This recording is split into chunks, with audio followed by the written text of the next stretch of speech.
Hey, Steve from Guitar Zoom here, and today what I want to do is talk to you about the importance of delay and reverb, one or the other or both, okay?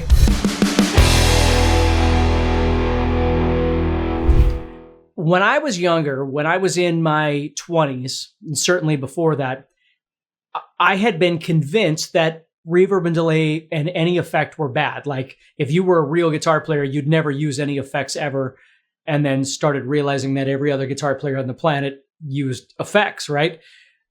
So what I want to talk to you about is not being afraid of delay and reverb, but also understanding how to use them appropriately to get a good sound, but not to use them as a crutch, okay? So what I want you to understand is delay and reverb, and I've heard lots of artists from Paul Gilbert to whoever talk about this, where delay and reverb, those kinds of effects really are kind of a cushion or a blanket that can allow you, number one, it makes you feel a little more comfortable. It's a confidence booster, okay? Because it doesn't sound so dry when you play.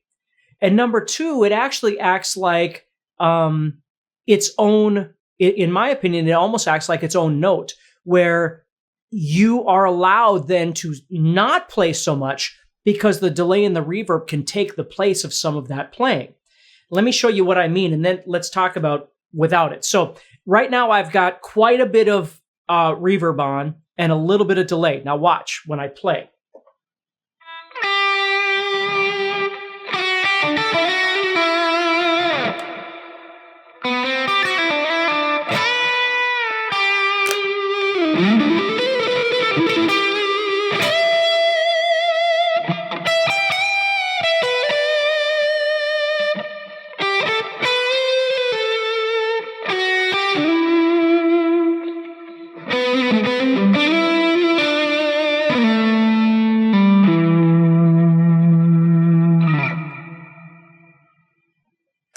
Now, if I was to solo without any delay or any reverb, nothing. So now it's dry, okay? My guitar tone sounds like it's hitting a brick wall and it's stopping.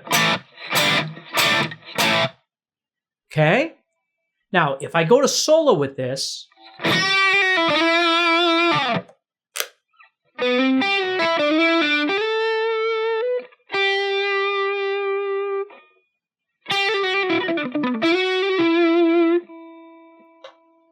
now, there's nothing wrong with that, okay? But it is lacking a spatial element that delay and reverb can give you, okay? Now, I'm not saying that you have to use it. What I'm saying is don't be afraid of using it if you have it. Now, when I'm playing rhythm for songs, like let's say I'm on stage and I'm playing whatever it might be, oftentimes I'll play with little, if none, of either one of those, delay or reverb, if I'm playing a rhythm. But if I go for a melody, or I'm going to go for a solo of some sort, then oftentimes I'll use those. Now, here's the parameters that I think about when it comes to any effect whatsoever. Anything, okay? The effect itself, and I'm talking delays and reverbs and choruses and flanges and all these other kinds of things, the effect itself shouldn't interfere with the primary sound of your guitar tone. Okay, meaning that if I'm soloing and all of a sudden my delay is so big that it's washing out the sound of my solo, it's as big or bigger than the actual notes that I'm playing, it just becomes a mess. Now, if that's the intended effect that you're looking for, I guess that's fine. If you're doing that to try and hide behind the fact that something's needs to be better with your soloing or something, then I don't think that that's such a good idea. I'm not saying that you can do whatever you want. I'm just giving you my opinion. But I think the point of any effect is to create this cushion or this blanket for you that feels nice and comfortable when you go to do whatever it is that you're doing. And as I said before, the second thing is really it can act as its own element. So when you're not playing, it still sounds really nice. And it might even encourage you to not feel like you have to play all the time, right? Because when you don't play, you get this really nice sound, right? If I go...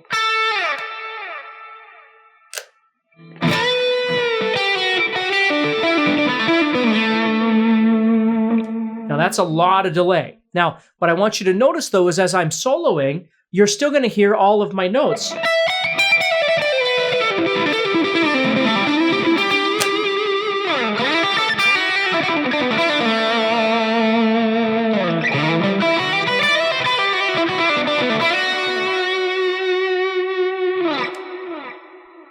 Now, I wouldn't use that much delay and reverb on a regular basis, but if I needed something very melodic, like if I was looking for a real kind of David Gilmour-ish,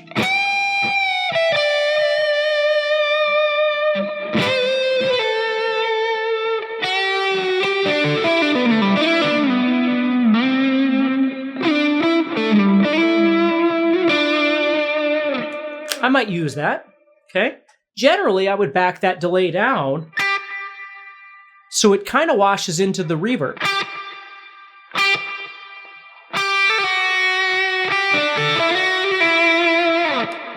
So there's just a subtle little amount of delay in there. Now, my reverb's a little hot. It sounds fine for my solos. If I was playing a rhythm, I would definitely back that down. So now the reverb is very small.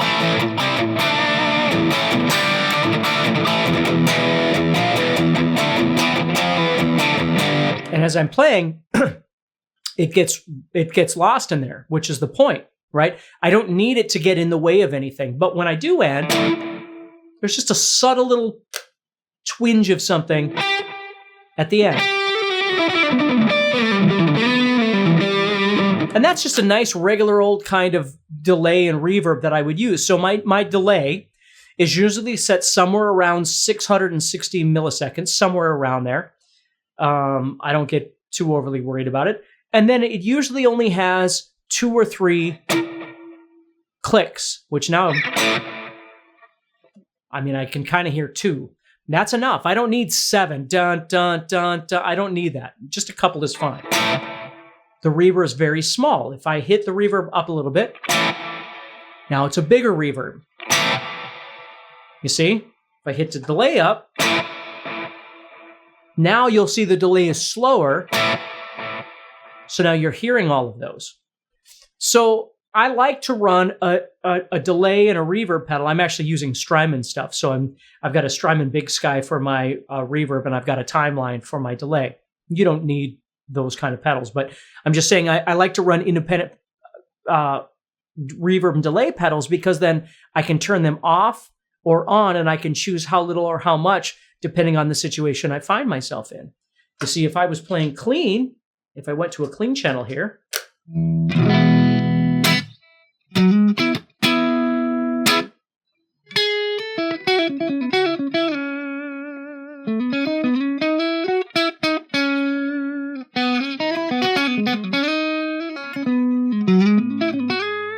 it sounds just fine. But if I do this,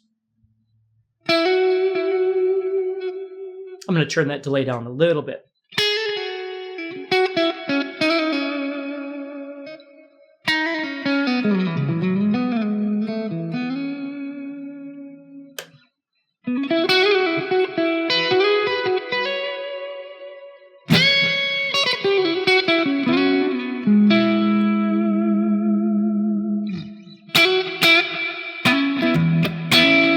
See what I mean?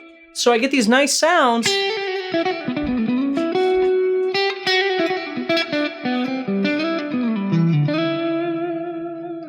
Of delay and reverb that I can use in my cleans. And I can choose how much or how little I'm going to use depending on the situation I find myself in.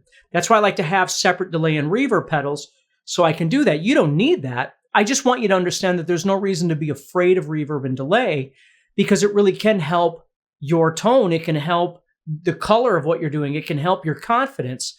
And like I said, it can also be, I don't know what else word I'm looking for here, but you know, it can be kind of a deterrent to playing all the time because you can use that in place.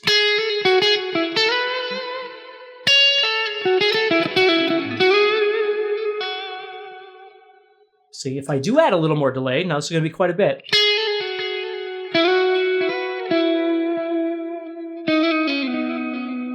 See, then all of a sudden I kind of want to play even less.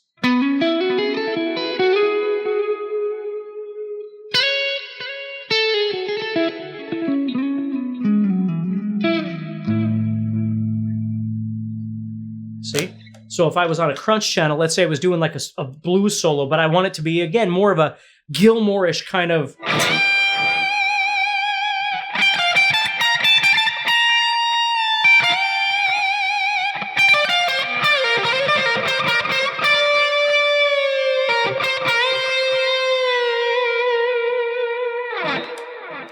You see, all of a sudden the reverb and delay really don't seem that big. And what I want you to notice is as I'm playing, it's never as loud as my original signal.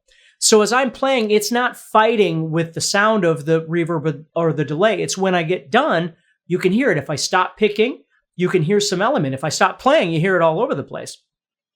So you have to explore these things. You have to experiment a little bit. My naive perception of the guitar world and how people play and what people do, there's never a generic, you don't use delay or don't use reverb. And if you do, you live in a box, because that isn't the way any of this stuff works. Believe me, I've been all over the place and I've met a lot of people, and that isn't the way it works. So it isn't, you're doing something wrong if you use reverb, or you're not good enough if you're using reverb. That would eliminate every guitar player that you ever liked, right? Because at some point they're using those things in their playing. I don't care if you're Mark Knopfler from Dire Straits or Joe Bonamassa or Eric Gales or Eddie Van Halen or, you name it, right? So they can't all be wrong, right? It's in context of what you're using it for. So understand that they can be your friend. You don't have to fear reverb. You don't have to fear delay. Just explore the different kinds of sounds that you can get and how it would fit into your playing. And if it winds up being that you're using it as a crutch, you're using it to try and hide something about your playing, then it's time to go back to the drawing board and go, well, what is it that I need to do to better myself, to better my playing, and use it just as an element to kind of accentuate what I'm already doing. So take care, stay positive, and I'll talk to you soon. Thank you for watching this video. If you're enjoying this video and you'd like to support the channel so we can continue to bring you more free content, please take a moment to subscribe to the channel and turn on notifications, and let me know what you think in the comments below. Also, if you'd like more in-depth training and courses, go to guitarzoom.com and get started for free today.